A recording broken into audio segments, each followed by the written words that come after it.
뉴스 속 깊숙한 이야기를 들어보는 인터뷰 시간입니다. 지금부터 여야 대변인을 차례로 만나볼 텐데요. 어제 쌍방울그룹 대북송금 연루 의혹 관련해서 수원지방법원에서 이화영 전 경기도 평화부지사의 재판이 있었습니다. 그런데 또 파행됐습니다. 핵심은 변호인과 피고인인 이화영 전 부지사 간 의견이 일치하지 않아서 결국 변호인이 사임서를 제출하고 법정을 나가버렸다는 건데, 이게 단순히 파행으로 끝일 일인지 아니면 어떤 의미를 담고 있는 재판인지, 이 상황을 어떻게 봐야 되는지 이야기 나눠보겠습니다. 먼저 국민의힘 대변인 맡고 있는 장동혁 의원입니다. 안녕하세요. 안녕하세요. 제가 알기로는 예. 장동혁 의원이 정치를 시작하시기 전에 법원에 오래 계셨고 마지막 보직이 아마 광주지방법원 형사 부장판사를 하셨던 걸로 알고 있는데 맞습니까? 예, 맞습니다. 그 누구보다도 지금 국회의원 300분 중에서는 형사재판 많이 하신 분일 텐데, 어제 저도 변호사지만 형사재판에서 당사자인 피고인하고 그 피고인을 도와주러 는 변호사 간의 의견이 맞지 않아서 변호인이 중간에 나 못하겠어요라고 사임서 내고 나간 장면, 이거 흔히 볼 수 있는 장면입니까? 법정에서 이렇게 하는 장면은 제가 재판하면서는 보지 못한 것 같습니다. 처음 보신 거죠? 예. 근데 어제 보면은요, 원래 이제 이화영 전 부지사는 피고인이잖아요. 이 변호인 이름들이 다 나오는데, 해광이라는 곳에서 원래 하던 해광의 그렇습니다. 서 변호사의 나는 도움을 받고 싶다. 그렇습니다. 나는 덕수의 도움을 받고 싶지 않아요. 그런데 네. 어제 덕수 변호사가 나오고 네. 해광의 그 원래 담당하던 서 변호사는 불출석 사유서를 내고 어제 출석을 안 했거든요. 예, 그렇습니다. 이거는 약간 추측의 영역인데, 어제 이화영 씨가 도움을 받고 싶다고 하던 그 해광 변호인들은 왜 불출석 사유서를 내고 출석을 안 한 걸로 보고 계세요? 추측을 하고 계신가요? 뭐 그동안 해임을 했다 안 했다, 그리고 해임이 뭐 이화영 전 부지사의 생각과 맞다 안 맞다 이런 논란이 있었기 때문에 부인은 해임을 하겠다. 예, 그런데 예. 이화영 씨는 아니다라고 했었죠. 네.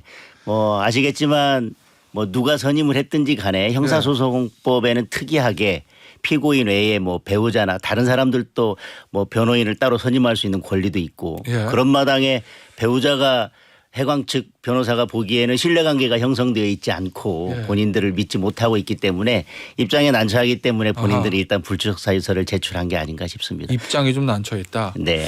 알겠습니다. 어제 사실은 뭐 1시간 만에 재판이 좀 파행이 돼서 뭐 소문난 잔치에 먹을 것 없다 뭐 이런 평가를 받을 수도 있겠습니다만, 나름의 좀 의미 있었던 장면이 좀 있었던 것 같습니다. 그거를 좀 하나하나 짚어볼 건데요. 오히려 재판이 진행돼서 진술했던 거 이상으로 의미 있는 장면들이라고 생각합니다. 아, 진술 이상의 의미 있는 장면들이요. 그거를 좀 몇 개를 좀 짚어보죠. 사실은 이게 시작이 된 게 이 이화영 전 부지사가 검찰에 진술을 하기를, 최근 진술입니다, 쌍방울 대북송금과 관련해서 이재명 당시 경기도지사에게 보고를 했다라고 이제 검찰에 진술했다는 게 알려지면서 이제 문제가 좀 불거진 거거든요. 그렇습니다. 그런데 이제 어제 재판에서 이 덕수 측 법무법인 덕수의 김영태 변호사가 이화영 전 부지사에 대한 회유와 압박 등에 따라서 임의성의 의심이 되는 피고인의 자백이 포함됐다. 네. 그래서 검찰 진술 조서를 증거에 쓸 수 없다라고 이제 의견서를 냈는데, 네. 그거를 재판장이 물어보니까 네. 피고인인 이화영 전 부지사가 제 생각과 다른데요? 처음 들었습니다. 그 얘기. 저는 변호인의 의견에 동의하지 않습니다. 이렇게 얘기를 했거든요. 네. 이건 어떻게 해석을 해야 되는 겁니까? 결국은 어제 증거에 대해서 부동의하면서 예. 즉 이재명 대표에게 보고했다라는 진술이 담긴 조서에 대해서 증거 부동의하고 예. 또 기피 신청까지 했습니다. 예. 그런데 재판장이 확인하니까 이화영 전 부지사는 내 생각과는 다르다라고 예. 하는 것은, 변론을 하기 전에 보통 접견을 해서 예. 피고인의 의사가 어떤지를 다 확인하고 그 피고인의 의사에 맞게 재판을 진행하는데, 뭐 전혀 접견도 하지 않았다는 이야기가 될 것이고, 네. 일단 증거 부동의하는 거에 대해서 이화영 부지사가 내 의견과 맞지 않다라고 하는 것은 이재명 대표에게 보고했다라는 그 진술, 예. 그것을 아직은 번복할 의사는 없어 보입니다. 아. 그 진술을 유지하겠다는 의사가 예. 아직까지는 명백하다. 그리고 또 기피 신청을 했다는 거는, 지금 어제 나왔던 덕수 측 변호인은 지금 재판장이 마음에 들지 않는다, 재판장의 예. 진행이 마음에 들지 않는다, 공정하지 않다라고 이야기했는데, 그런 의미도 있겠습니다만 사실은 재판에서 기피 신청을 할 때는 재판을 지연시킬 때 보통 기피 신청을 하기 때문에 아하. 예. 사실은 어떤 식으로든 이 재판을 조금 더 끌고 가면서 지연시키고 그다음에 그 전에 이화영 부지사가 이재명 대표에게 보고했다. 네. 라고는 이 결정적 진술을 뒤집고 싶었던 게 어제 덕수 측 변호인의 의도였던 것 같습니다. 그러면 덕수 측 변호인의 생각은 뭐 추정의 영역이지만 추정의 영역입니다. 이재명 당시 경기도지사에게 보고를 했다라는 이화영 씨의 검찰 진술이 회유와 압박에 의한 허위 자백입니다라는 의견을 표현하긴 했으나 예. 이화영 씨는 아닌데요. 제가 임의로 한 게 맞는데요. 그 진술이 맞는데요라고 어제 이제 밝혔다는 그런 말씀이신 거죠? 그렇죠. 그 진술이 담긴 조서에 대해서 그 내용을 부인하거나 증거를 부동의할 때는 이유가 있어야 되는데 예. 그것이 회유와 협박에 의한 거기 때문에 그 내용은 인정할 수 없다. 알겠습니다. 어제 그렇게 의견을 밝힌 것으로 보여집니다. 자, 어제 이제 검찰하고 이 법무법인 덕수 측하고 또 굉장히 좀 공방이 있었습니다. 어제 검찰이 했던 얘기를 보면 이 법무법인 덕수 측에 대해서 하는 얘기가 당신이 그동안 재판에도 많이 들어오지 않았고 이화영 씨를 접견을 많이 한 것 같지도 않은데 어떻게 이화영 씨의 의사를 확인하고 검찰 진술이 잘못된 진술이라고 말을 할 수 있느냐. 당신 어디서 미션 받고 온 게 아닌가라고 생각이 된다라고 얘기를 하니 법무법인 덕수 측에서 무슨 그런 미션이라는 얘기를 하냐라고 강하게 항의하면서 이제 법정을 나간 거거든요. 네.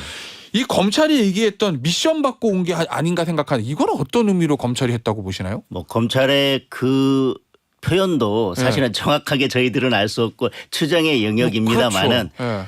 어제 이화영 부지사가 증거 부동의나 기피 신청에 대해서 내 생각과 다르다라고 명확하게 이야기한 것을 보면 뭐 사실 이 재판 전에 그렇게 접견이 잘 이루어진 것 같지도 않습니다. 그런데 그것은 이화영 전 부지사의 생각과는 다르지만 사실 이게 누구에게 이익이 되느냐를 따진다면 이재명 대표에게 사실 이익이 되는 방향으로 재판이 지금 진행된 거거든요. 어제는요? 그 덕수 측 변호인의 의견은.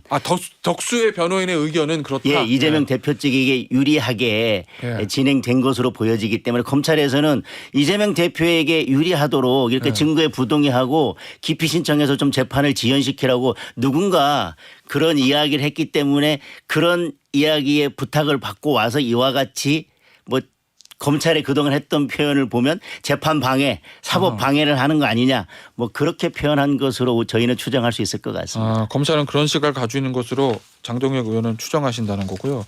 자, 그러면 재판 많이 해보셨잖아요. 형사재판. 네.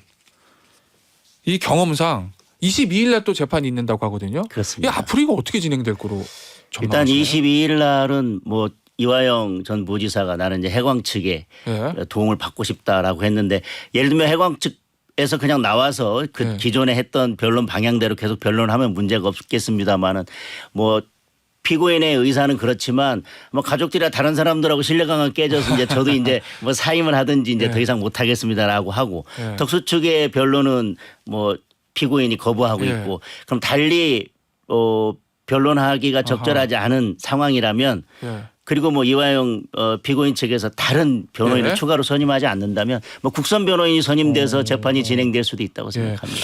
이 검찰 진술 이재명 대표에게 이재명 당시 도지사에게 보고했다는 이화영 씨의 어떤 검찰 진술 어제는 이제 이화영 씨가 그 진술이 맞다라는 확인을 해준 거나 마찬가지인데 그 진술이 만약 계속 유지된다면 그러면 이게 이재명 대표의 운명과 좀 관련이 있습니까?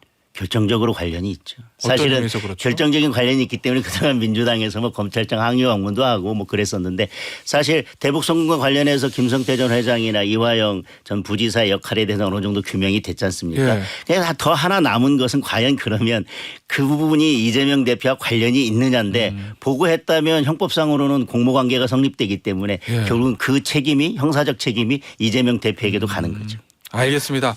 자, 주제를 바꿔서 다른 얘기 좀 해볼게요. 역시 뭐 이것도 사실은 수사와 재판에 관련된 얘기인데 이 민주당 전당대회 돈봉투 수수 의혹과 관련해서 이 돈봉투를 받은 것으로 의혹이 있는 의원들의 명단을 검찰이 윤관석 의원 영장실질심사장에서 공개를 했다. 뭐 그래서 이제 실명들이 이제 보도가 됐습니다. 그 해당 의원들은 굉장히 크게 반발하고 있고요. 그런데 검찰이 저 외통위 소회의실에서 열린 송 전 대표 지지 의원 모임 명단이 담긴 엑셀 파일 확보했는데 그 엑셀 파일에는 민주당 의원 이름하고 참석과 결석이 OX로 이렇게 표시되어 있다는 거거든요.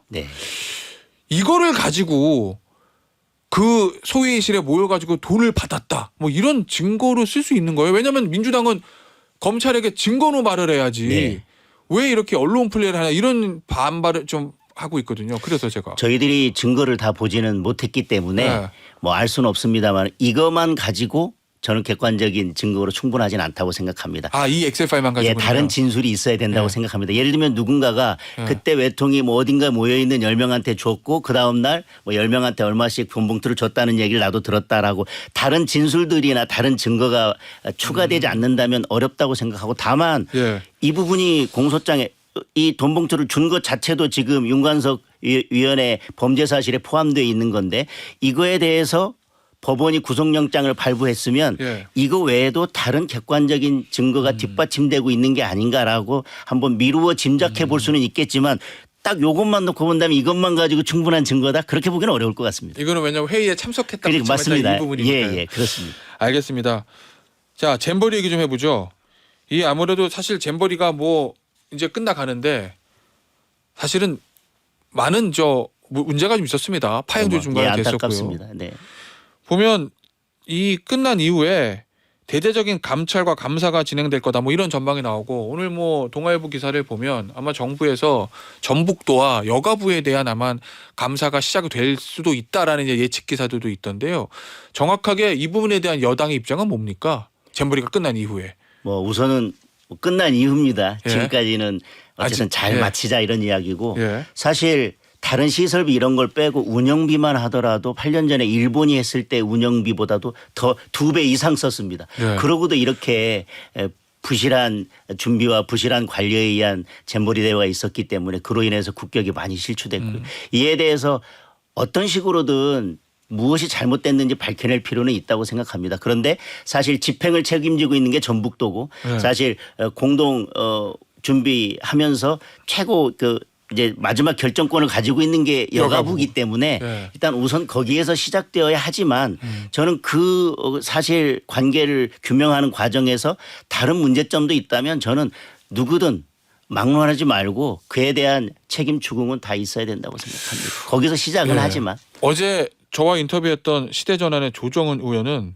이 여야를 막론하고 이 부분에 대해서는 국정조사까지 해야 되는 거 아니냐라는 의견을 피력하던데 어떻게 보십니까? 이거 단순히 국정조사로 끝날 문제는 아니고 더 나가야 된다는 필요하다면 예. 이거에 대해서 명확하게 밝히고 문제가 있다면 예. 저는 뭐 그 수사까지도 필요한 사안이 아닌가. 그렇다면 국정조사는 사실은 예. 이런 것들을 자세히 밝히기에는 한계가 있습니다. 그래서 예. 우선 뭐 감찰이나 감사나 다른 상황을 지켜보고 필요하다면 수사로 나아가는데 수사로 나아갈 때 우리가 뭐 특검을 이야기하지만 특검은 수사가 제대로 진행되지 않을 때 특검인데 예. 수사가 잘 진행된다면 뭐 특검은 필요가 없기 때문에 예. 국조나 특검 이야기는 지금은 조금 논의하기는 이르다고 생각합니다. 자, 감사든 감찰이든 그 대상에는 성역이 없다. 전 정부도 그렇습니다. 마찬가지지만 현 정부도 필요하다면 해야 된다는 예. 그런 말씀이신가요? 이 문제는 국민들이 느끼기에는 예. 매우 심각한 문제라고 느끼실 거고요. 예. 그에 맞게 철저하게 성역 없이 조사가 이루어져야 된다고 생각합니다. 현 정부 관계자 등도 예. 그 감찰과 감사의 칼은 피해갈 수 없을 거다. 뭐 이런 취지의 말씀이셨고요. 이동관 방통위원장 후보자에 대한 인사청문회 일정이 이제 18일로 결정이 됐는데 야당에서는 굉장히 크게 반발하고 있습니다. 뭐 개인적으로 뭐 아들 학폭 의혹 이 문제도 네. 있지만 결국은 이게 이동관 방통위원장 후보자를 통해서 현 정부가 공영방송을 장악하려는 거 아니냐라는 의구심을 갖고 아마 그 부분을 굉장히 공세를 많이 펼 것 같은데 여당 입장은 어떻습니까? 이 부분에 대해서. 뭐 그 부분을 포함해서 다른 뭐 학폭이나 개인적인 문제까지 뭐 아직까지 현재로서는 결정적인 문제는 없다고 생각을 하고 있고 다만 아직 임명되지도 않았고 방통위원장으로서 어떤 일도 하지 않았기 때문에 예. 뭐 방송 장악 뭐 기술자다 이런 야당의 비판이나 표현은 과하다고 생각하고 청문회라고 하는 것이 그런 것들을 검증해 나가는 과정 아니겠습니까? 예. 현재로서 여당이 보기에는 결정적인 문제는 없지만 청문회 과정을 거치면서 여러 검증을 하다 보면 국민들께서 그 부분은 판단하시리라고 생각을 합니다. 이게 같은 현상을 두고 여야가 해석을 달리하는 게 사실 굉장히 많은데 그렇습니다. 예를 들면 공영방송의 사장을 교체하는 문제를 가지고 네. 여당은요 네. 공영방송의 정상화라고 표현하고 네. 네. 야당은 방송 장악이라고 표현합니다. 네. 공영방송 정상화하고 방송 장악은 어떻게 다른 겁니까? 사실 지금 여당이 바라보는 이제 언론은 모든 언론이 다 그렇다는 게 아니라 일부 기울어진 운동장이 있다. 기울어진 언론들이 있기 때문에 그것을 원상태로 돌려놓는 것은 방송의 정상화다라고 이야기하는데 예. 뭐 그거에 대해서도 예를 들면 아직 지켜보지도 뭔가를 하지도 않았는데 지금 기울어진 운동장을 바로 잡겠다라고 하는 것마저도 방송 장악이라고 보면 그거는 좀 문제가 있을 것 같고요. 예. 한번 일단 예. 청문회 과정이나 만약 임명이 된다면 임명된 이후에 여러 활동들을 지켜봐야 될 것 같습니다. 그 이동관 후보자가 첫 출근 때 했던 그 발언, 공산당 신문 방송 관련된 발언, 공산당 뭐 기관지와 같은 신문 방송이 있다. 네. 어디를 얘기하시는 겁니까? 국민들이 판단하실 거고 당사자들은 알 거라고 봅니다. 네. 이 발언에 대해서는 어떻게 보시나요? 좀 뭐 지금 방송의 편향성에 대해서 이제 본인의 생각을 말씀하신 거라고 생각을 하고 예. 사실에 기반하지 않고 아니면 어떤 때는 사실을 왜곡하거나 아니면 뭐 국민들에 대해서 사실에 기반하지 않고 뭔가를 좀 국민들을 선동하려고 하는 그런 언론들을 우리가 그런 예를 들면 우리가 공산당의 언론을 우리가 언론이라고 하지 않듯이 만약에 그런 언론들이 있다면 우리가 이거를 정상적인 언론이라고 볼 수 있겠습니까? 저는 그걸 바로잡겠습니다라고 말씀하는 과정에서 그런 표현이 있었다고 생각합니다. 알겠습니다. 자, 지금 뭐 최근에 흉기 난동 사건이 네. 굉장히 많아서 시민들이 굉장히 불안해하고 있는 상황인데 여기서 이제 대안으로 떠오르는 것들이 흉악범에 대한 가석방 없는 종신형 얘기 나오고요. 네. 그다음에 이 흉악범죄자 진압 과정에서 발생하는 문제에 대해서 경찰의 면책권 확대도 네. 검토하는 얘기들이 많이 나오고 있는데 이 부분에 대해서 여당은 어디까지 지금 준비를 하고 계시는 상황인가요? 지금 뭐 가석방 없는 종신형에 대해서는 뭐 법무부도 어느 정도 입장을 밝혔고 저희 정책위에서도 당정 협의를 통해서 준비를 해 나가고 있습니다. 그런데 뭐 개인적으로 이 부분에 대해서 지금 묻지마 범죄의 유형과 특성상 과연 가석방 없는 종신형을 한다고 해서 예. 이게 범죄를 즉 범죄를 예방하는 효과가 어느 정도 있을지에 대해서는 외국의 사례나 이런 것들을 실증적으로 한번 검토해서 예. 면밀하게 따져볼 필요가 있다는 생각이고 정당방위나 정당행위를 통해서 좀 이런 묻지마 범죄에 대해서는 적극 대처하겠다고 하는 부분도 인권 침해나 이런 부분이 없도록 오남용이 없도록 매뉴얼을 잘 갖추고 해야 된다고 생각합니다. 알겠습니다. 오늘 말씀 여기서 마무리하도록 하지요. 지금까지 국민의힘의 장동혁 대변인이었습니다. 감사합니다. 감사합니다.